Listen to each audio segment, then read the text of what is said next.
Welcome viewers to my next episode on G Krish TV. This episode will be the 166th video on G Krish TV. Most of us would be aware that India or Bharat comprises 28 states and 8 union territories. Chhattisgarh is one among the youngest states to be formed in the year 2000. A heavily forested state located in central part of India is famous for temples and waterfalls. Raipur is the capital city of Chhattisgarh. G Krish TV is happy to highlight Chhattisgarh, a very important state in central part of India. Ayodhya is a very sacred place as it is the birthplace of Lord Rama. Still a more holy place to everyone, including Lord Rama, will be a place called Chandkuri in Chhattisgarh. In this episode, Dr. Anuradha Dubey, a public relation officer of Chhattisgarh Tourism Board, in an interview with G Krish TV, eloquently highlights the uniqueness of Chhattisgarh and why every tourist must visit Chhattisgarh, where ancient, famous, holy temples and scenic waterfalls, besides dense forests, are located. Dr. Anuradha Dubey has answered beautifully with vivid details in Hindi. Short subtitles in key segments of her replies are displayed in this video in both English and Tamil. Please find time to watch this interesting episode to know about Chandkuri, Chitrakoot waterfalls, and other important tourist locations of Chhattisgarh. Thank you. அன்பு G Chris TV நேயர்களே அனைவருக்கும் வணக்கம். உங்களை எனது 166வது காணொளியை காண அன்புடன் அழைக்கின்றேன். இக்காணொளியில் இந்தியாவின் 10வது பெரிய மாநிலமான சத்தீஸ்கர் மாநிலத்தை பற்றி அறிவோம். இம்மாநிலம் உருவாக்கப்பட்ட நாள் நவம்பர் 1 தேதி வருடம் 2000. இக்காணொளியில் ஜி கிறிஸ் டிவி நேயர்களுக்காக சத்தீஸ்கர் மாநிலத்தின் சுற்றுலா துறையின் மக்கள் தொடர்பு அதிகாரி டாக்டர் அனுராதா துபே சத்தீஸ்கர் மாநிலத்தின் மிக முக்கிய புண்ணிய ஸ்தலங்கள் மற்றும் பிரபல சுற்றுலா தலங்களை பற்றிய தகவல்களை இந்தியில் அழகாக எடுத்துரைத்துள்ளார். டாக்டர் அனுராதா துபே பதிலளித்த உரையாடல்களின் மிக முக்கிய அம்சங்களை தமிழிலும் ஆங்கிலத்திலும் சிறு சிறு தலைப்புகளாக காண்பிக்கப்படுகிறது. வாருங்கள் நேயர்களே, இக்காணொளியை காண்போம். வாரீர். நன்றி.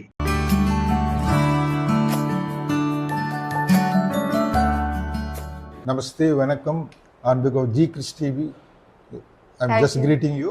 Thank you, sir. Thank you. Thank you. So, thank you, ma'am, for accepting my request to do a video on tourism about your state. I happen to visit Raipur, the beautiful city of Raipur. I'm here for the past 3 days. I visited very important locations. I mean, it requires at least more than 7 days to visit Raipur alone, leave alone Chhattisgarh. And I understand that is one of the youngest states in India. Yes. That was formed. So I'll be happy to know more about Raipur, Chhattisgarh. So on behalf of G Krish TV, I welcome you and Thank say you, sir. Namaste as well as Vanakkam since from Chennai. Thank you. Yeah. Start the interview. Of course, you are Dr. Anuradha Dubey, Public Relation Officer, Tourism Department of Government of Chhattisgarh. Yes, sir. So before becoming a PRO, what was your younger days and finally stepped into this very important role? जय जोहार and वड़क्कम friends. J Krish TV ने मुझे ये मौका दिया आप सभी को छत्तीसगढ़ और रायपुर राजधानी के बारे में बताने के लिए. इसके लिए सर आपका बहुत बहुत शुक्रिया. साथियों, पीआरओ की पोस्ट में आने के पहले मुझे बहुत ज़्यादा रुचि थी छत्तीसगढ़ के बारे में जानने के लिए, और चूंकि मैं छत्तीसगढ़ से बिलोंग करती हूँ, ये मेरी मातृभूमि है, तो छत्तीसगढ़ के बारे में जानना, समझना और आप सभी को बताना ये मेरा फ़र्ज़ है, कर्तव्य है। छत्तीसगढ़ एक ऐसा प्रदेश है जिसे हम यदि देवभूमि कहें तो कोई बड़ी बात नहीं होगी, अतिशयोक्ति नहीं होगी। छत्तीसगढ़ जो है वो प्रभु श्री राम का ननिहाल है, नानी का घर है। वो इसलिए कि भगवान राम की माता कौशल्या का ये बर्थ प्लेस है छत्तीसगढ़। राजधानी रायपुर से केवल 27 किलोमीटर्स की दूरी पर पूरे वर्ल्ड का एकमात्र मंदिर है माता कौशल्या का, ग्राम चंदखुरी में। और चंदखुरी जो है वो माता कौशल्या की जन्मभूमि है। चंदखुरी, चंदखुरी, चंदखुरी। चंदखुरी जो है वो माता कौशल्या की जन्मभूमि है, और इसीलिए छत्तीसगढ़ भगवान राम को अपने भांजे के रूप में पूजा करता है। प्रभु श्री राम ने अपने वनवास काल के दौरान 14 वर्षों में से अधिकांश जो समय है वो छत्तीसगढ़, उस समय के दंडकारण्य क्षेत्र में व्यतीत किया था। तो अभी एट प्रेजेंट वर्तमान में बहुत से ऐसे लोकेशंस हैं जो प्रभु श्री राम के एग्जाइल पीरियड को दर्शाते हैं, और छत्तीसगढ़ गवर्नमेंट ने वहाँ पे बहुत सारे डेवलपमेंट के काम भी किए हैं। तो जब आप छत्तीसगढ़ आएंगे तो प्रभु श्री राम की गाथा जो है यहाँ पर आपको देखने को मिलेगी, सुनने को मिलेगी। और जब इस पावन धरा में जब आप कदम रखेंगे तो आपको महसूस होगा कि भगवान राम ने अपने वनवास काल के समय किस तरह से यहाँ पर वन गमन करते हुए वे दक्षिण की ओर प्रस्थान किए थे। इसीलिए छत्तीसगढ़ को दक्षिणा पथ भी कहा जाता है। दक्षिणा पथ और कौशल्या का जो रिश्ता है वो मैं आपको बताना चाहूंगी। छत्तीसगढ़ को दक्षिण कोसल के नाम से जाना जाता है। राजा भानुमंत हुआ करते थे दक्षिण कोसल के राजा, और उनकी बेटी थी, सुपुत्री थी भानुमति। जब भानुमति का विवाह अयोध्या के युवराज दशरथ से हुआ तो विवाह के बाद जो एक नाम बदलने की परंपरा है, और दक्षिण कोसल की राजकुमारी होने के कारण आफ्टर मैरिज उनका नाम हो गया कौशल्या। और इस तरह से कौशल्या जो है वो भानुमति से कौशल्या हो गई, और दक्षिण कोसल की राजकुमारी होने के कारण वे राजा दशरथ की पत्नी के रूप में प्रख्यात हुई, और आगे चलकर प्रभु श्री राम को उन्होंने जन्म दिया। और प्रभु श्री राम को मर्यादा पुरुषोत्तम राम बनाने की जो एक यात्रा थी, उसके पीछे जो संस्कार था वो छत्तीसगढ़ का बहुत ही अद्वितीय और अनूठा संस्कार था जो उन्होंने प्रभु श्री राम को दिया। और इसीलिए हम आपको, जैसा हमने बताया कि छत्तीसगढ़ को दक्षिणा पथ भी कहा जाता है। यहाँ पे माता शबरी का उल्लेख मिलता है। शिवरी नारायण एक प्लेस है जहाँ माता शबरी ने मुलाकात की थी प्रभु श्री राम से। राजीव लोचन एक प्लेस है जहाँ पर प्रभु श्री राम ने अपने वनवास काल के दौरान अपने कुल देवता महादेव की पूजा की थी, और इसीलिए कुलेश्वर महादेव का जो मंदिर है वो आज भी वहाँ नदी के बीच में स्थित है।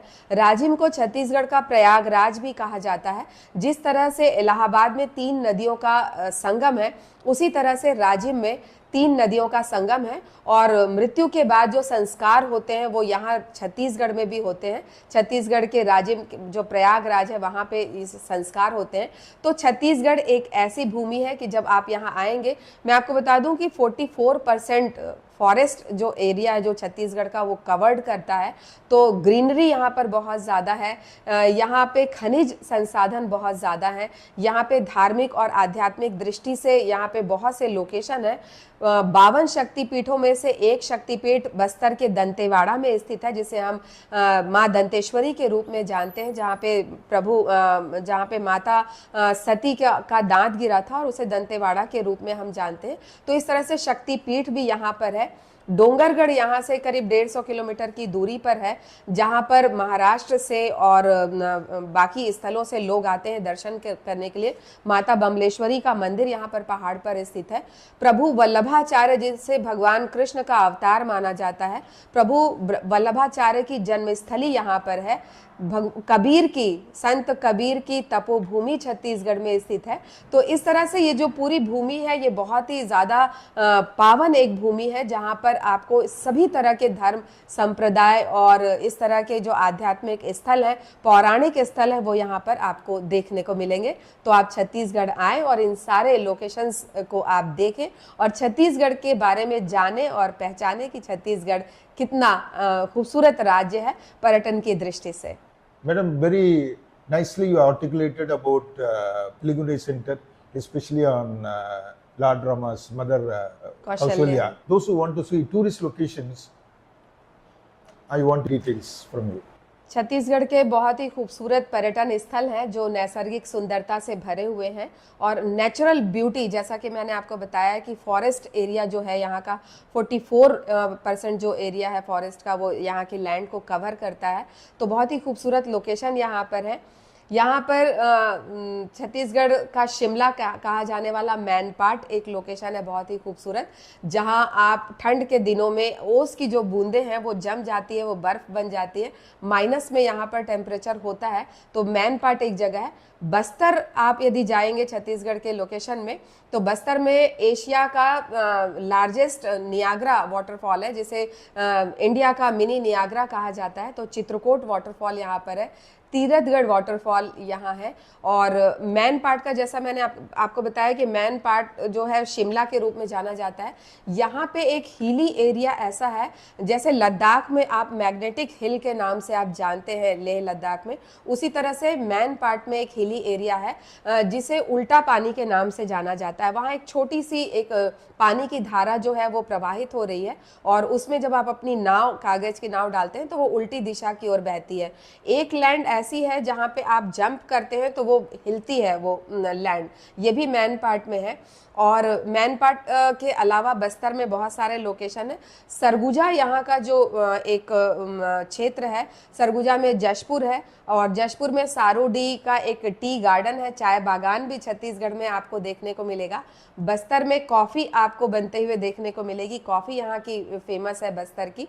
और सरगुजा अंचल में ही जैसा मैं पिलग्रिम सेंटर्स की बात कर रही थी, लोकेशंस की बात कर रही थी, पहाड़ के ऊपर कुदरगढ़ देवी का मंदिर है, रतनपुर महामाया मंदिर यहाँ पर है। यहाँ पर 5 शक्तिपीठ भी जो है, जैसे दंतेवाड़ा के अलावा छत्तीसगढ़ के जो 5 शक्तिपीठ है उसमें सूरजपुर का कुदरगढ़ का देवी मंदिर है, रतनपुर का महामाया मंदिर है, रायगढ़ का चंद्रहासिनी देवी का मंदिर है, डोंगरगढ़ का माँ बमलेश्वरी मंदिर यहाँ पर है। तो इस तरह से छत्तीसगढ़ के 5 शक्तिपीठ यहाँ पर हैं।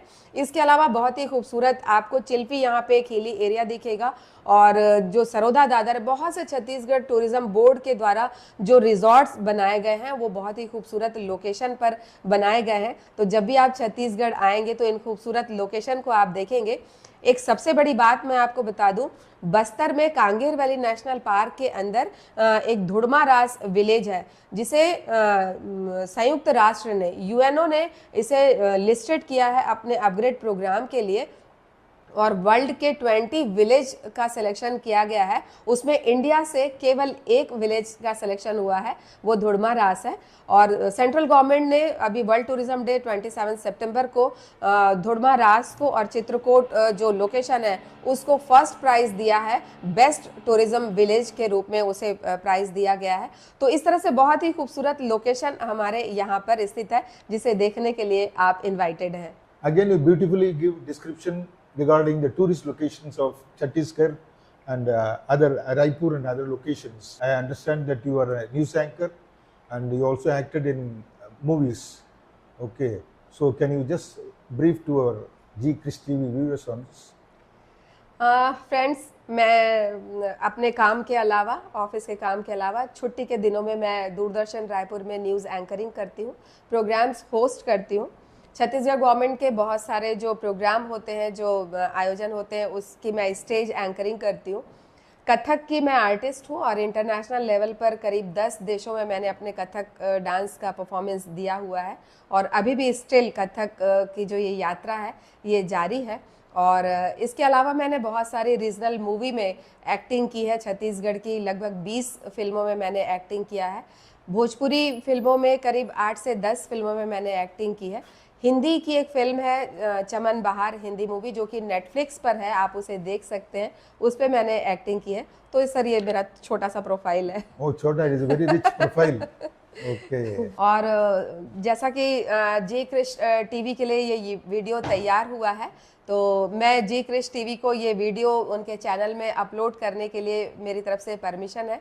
छत्तीसगढ़ गवर्नमेंट की तरफ से एक ये जो इंटरव्यू है आप सभी की जानकारी के लिए, छत्तीसगढ़ के लोकेशंस के बारे में, इसके लिए हम इस वीडियो को अपलोड करने की परमिशन देते हैं। Madam, Very nice of you for giving this video capsule and also the permission to upload.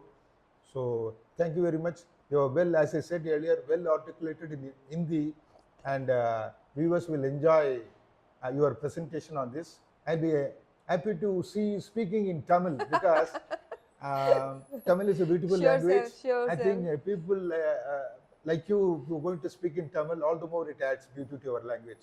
So wholehearted thanks on behalf of G Krish TV. Thank you, sir. Thank you. Vanakkam, friends. Nandri. Thank you.